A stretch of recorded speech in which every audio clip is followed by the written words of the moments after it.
কিন্তু নিজেদের অতীতকে স্মরণ করবেন। 1971 সালে আপনাদের কি ভূমিকা ছিল সেটাও আপনারা মনে রাখবেন।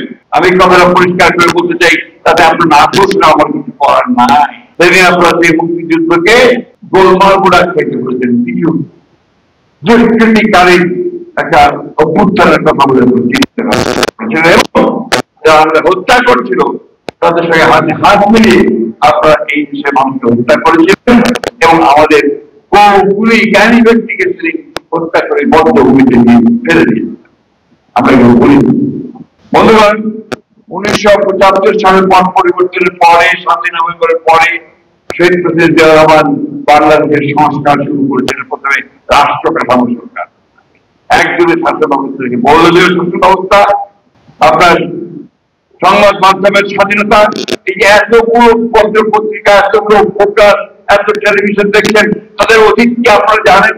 শেখ মুজিবুর রহমান সমস্ত নিষিদ্ধ করে দিয়েছেন, মাত্র 4টা পত্রিকা চালু ছিল। সেই 4টা পত্রিকা সরকারি নিয়ন্ত্রণে চলবে। শেখ মুজিবের বাইরে কোনো কিছু হওয়ার কোনো উপায় ছিল না।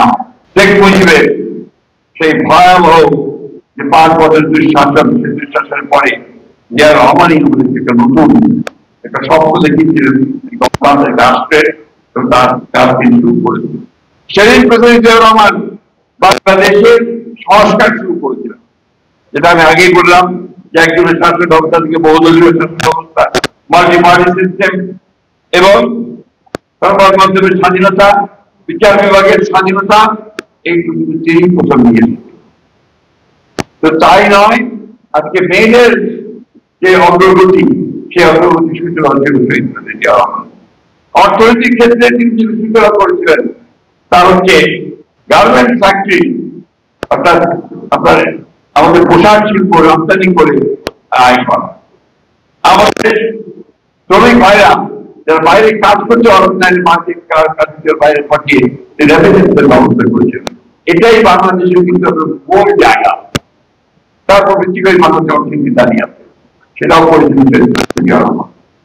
এরপরে দেশের যে খালেদা জিয়া তিনি প্রেসিডেন্সিয়াল ফর্ম অফ গভর্নমেন্ট থেকে পার্লামেন্টারি ফর্ম অফ গভর্নমেন্টে নিয়ে গেছিলেন এবং আপত্তি সামনে আপত্তি থাকা সত্ত্বেও নতুন নির্বাচন করে তিনি সেদিন তত্ত্বাবধায়ক সরকারের জ্ঞান দান করেছিলেন, যার অধীনে প্রায় 4টা নির্বাচন হয়েছে সুন্দরভাবে, সবাই গ্রহণ করেছে।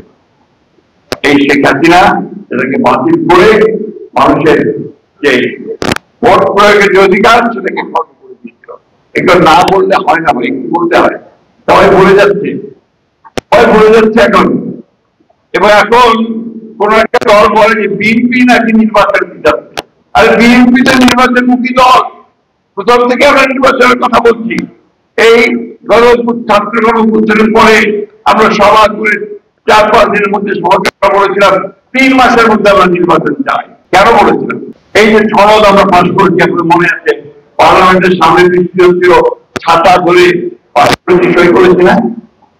ওইখানে আমরা যে বিষয়গুলো সই করেছি সেখানে বলা হয়েছিল যে সব রাজনৈতিক দল যেগুলো একমত সেগুলো সব সই হয়ে গেল। এমনকি যে সমস্ত বিষয়গুলোতে রাজনৈতিক দলগুলো একমত হবে না, তারা আপত্তি দেবে, সেটাকে বলা হয় নোট অফ ডিসেন্ট। সেই নোট অফ ডিসেন্ট লিপিবদ্ধ করা হবে এবং সেটা এখানে রাখা হবে, সমাজে রাখা হবে, রাখা হয়েছে, এটা আমরা সই করেছি। আর এখন যেটা স্থাপন করলে প্রধান উপদেষ্টার কাছে, সেখানে ওই নোট অফ ডিসেন্টের কোনো কথাই নাই।